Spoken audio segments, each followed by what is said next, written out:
Assalamualaikum guys. Di sini Mimin akan bahas film yang sangat menarik. Banyak pesan yang terkandung dalam film ini. Film ini menceritakan tentang dua orang yang sedang menjadi bahan percobaan militer. Percobaan ini membuat mereka tertidur selama 500 tahun. Wow, kok bisa ya? Penasaran? Oke, mari kita langsung genjot ke plotnya.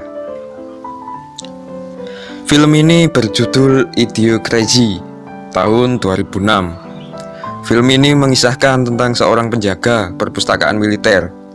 Dia bernama Joe. Saat itu, Joe sedang duduk santai sambil menjaga perpustakaan.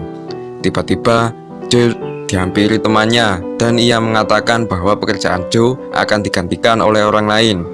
Dan Joe mendapat tugas lain dari bos militer. Teman Joe mengatakan bahwa tugas ini sangat rahasia. Akhirnya karena imbalan yang cukup besar, Joe menyetujuinya. Adegan pindah ke ruang rapat yang berisi para petinggi militer. Di sana seorang bos militer menjelaskan tentang misinya. Di sini dijelaskan bahwa ia akan melakukan percobaan kepada manusia. Dia akan menguji coba alat pelindung baru. Sistem kerjanya, alat ini bisa menghibernasi manusia sampai bertahun-tahun dan tidak merubah postur sedikit pun dari manusia itu. Jadi, intinya alat ini membuat manusia menjadi awet muda. Bos ini memilih Joe karena Joe tidak punya keluarga dan belum menikah. Maka resiko pencarian Joe akan terkendali. Joe tidak sendirian. Ia akan melakukan percobaan dengan seorang wanita yang bernama Rita. Rita adalah seorang pelacur yang status keluarganya sama seperti Joe. Dia juga tidak punya keluarga dan belum menikah. Tetapi syarat untuk mengambil Rita adalah bos militer ini harus mengabulkan permintaan dari mucikarinya. Mucikari ini bernama Upgrade. Untuk mendapatkan Rita, Upgrade meminta untuk membebaskan semua bisnis kotornya dari hukum. Akhirnya bos militer ini menurutinya. Adegan pindah ke ruang medis militer. Di sini ada Joe dan Rita. Mereka berdua saling berbicara dan berkenalan. Percobaan pun dimulai. Rita sempat memberontak karena ketakutan. Lalu Joe memberitahunya bahwa ini aman. Mereka hanya perlu tidur, disuntik obat, dan kemudian bangun setelah setahun. Akhirnya mereka melakukannya. Para profesor menyimpan mereka di sebuah kotak yang terletak di ruangan. Adegan pindah ke bos militer. Saat ia lagi bercermin, tiba-tiba ia tertangkap oleh polisi. Ia tertangkap karena terbukti bersekongkol dengan Upgrade, yaitu seorang bandar dan mucikari. Akhirnya semua tim petinggi militer tertangkap semua. Polisi meratakan pangkalannya, termasuk tempat percobaan itu. Polisi resmi merubah tempat itu menjadi pangkalan sampah. Tahun demi tahun berlalu. Semakin lama, kecerdasan manusia semakin menurun, sampai akhirnya wilayah dan orang-orang berevolusi. Dan sekarang ini tahun 2505. Pada masa ini, wilayah Amerika Serikat dipenuhi oleh gunung sampah. Saat itu gundukan itu longsor, dan sampah-sampah masuk ke pemukiman. Longsoran itu membawa kotak yang berisi Joe ke dalam rumah. Dan karena benturan, Joe akhirnya terbangun dari hibernasinya. Rumah itu ditinggali oleh seseorang yang bernama Frito. Saat itu Frito sedang menonton TV. Dan Joe bertanya kepadanya. Tapi Frito merasa terganggu dan melempar Joe keluar rumahnya. Kemudian Joe berjalan-jalan di kota. Joe sangat heran dengan kondisi kota saat ini. Orang-orang bertingkah seperti orang idiot. Tak ada rasa saling menghargai di sini.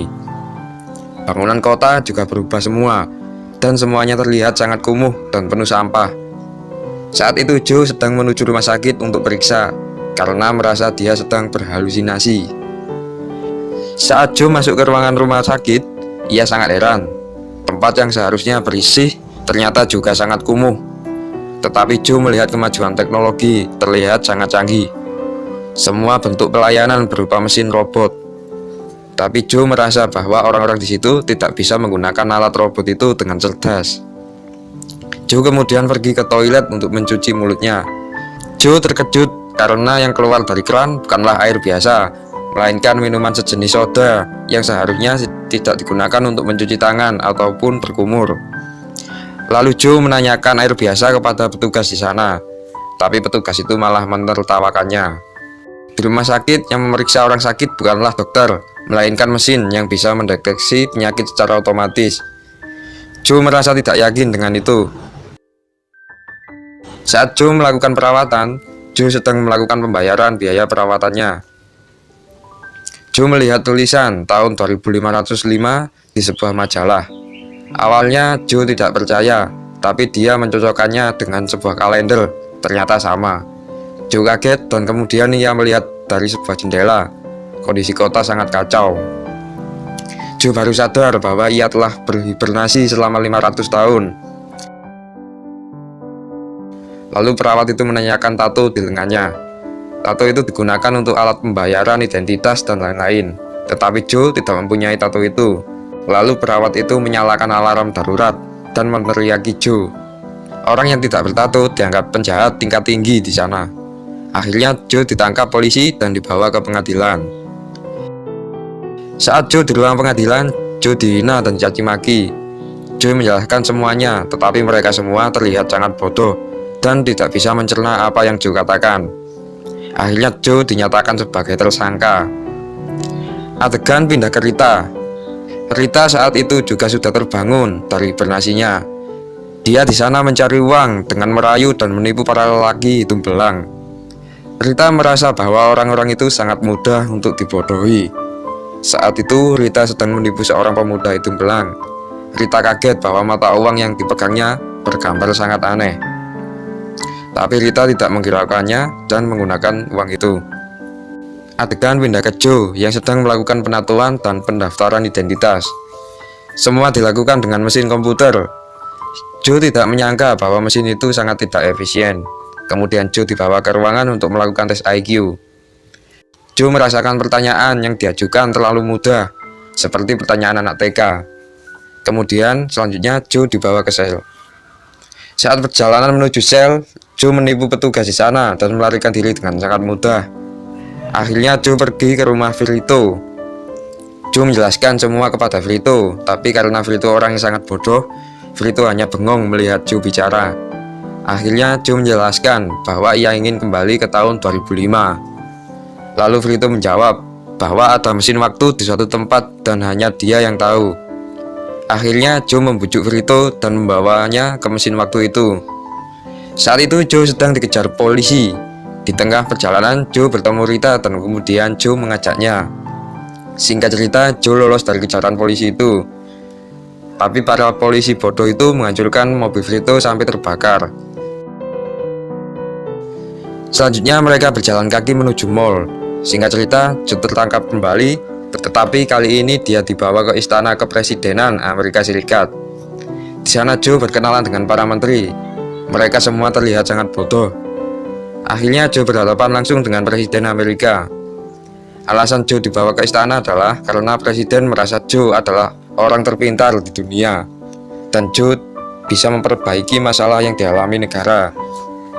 Presiden melihat hasil tes IQ yang Joe kerjakan saat dia di penjara. Akhirnya Joe diangkat menjadi Menteri Ekonomi. Presiden menjelaskan kepada Joe masalah yang dialami. Masalah yang paling sulit adalah tanaman yang tidak bisa tumbuh. Joe menyuruh untuk memanggil Vito untuk menunjukkan peta mesin waktu itu. Adegan pindah ke sebuah ladang gersang. Akhirnya Vito memberikan peta itu secara diam-diam, tapi sayangnya Joe gagal kabur. Akhirnya Joe pergi kembali ke ladang. Joe melihat bahwa tanaman itu disirami oleh minuman soda. Minuman soda itu seolah sudah menjadi air pokok di sana.